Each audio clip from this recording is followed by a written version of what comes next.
Hi, this is Joe with Line 6, and we're going to go over some of the new features on the Pod HD500X.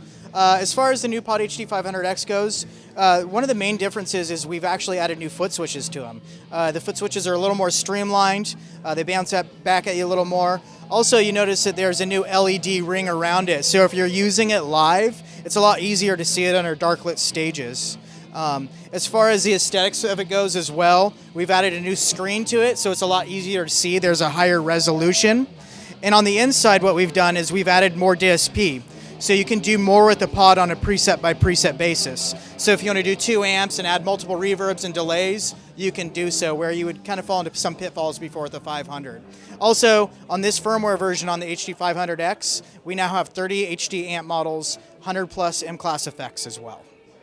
So the DT series amp, what we have here is the DT25 head and combo. And what you get with the DT25 is really 4 boutique amps at once. So unlike most Line 6 amps that you see, there's no menus, there's no screens. What you have is simple 2-channel tube operation amps. So you have independent channels, and then within each channel you have 4 different amp voicings. One giving you American Clean, British Chime, British Crunch, and American High Gain. And also independently between those 2 channels, you can configure the tube configurations to run in either pentode or triode mode, or have the power amp run in a Class A, B, or a Class A configuration.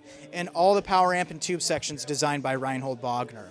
But I think the real caveat with this is when you connect the 500X, you now replace the HD amp models on board there with all the HD amp models on the 500X itself, giving you literally an amp factory.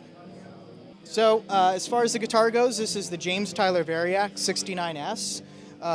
This time around with the Variax, what we did is we developed a guitar that guitar players would really gravitate towards. So we turned to James Tyler, who is actually a local LA guitar builder.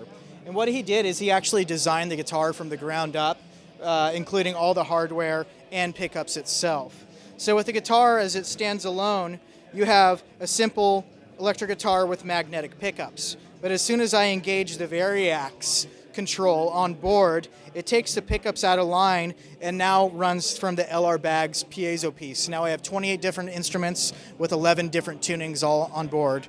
All the DSP is located in the back, and it's run off a lithium-ion battery.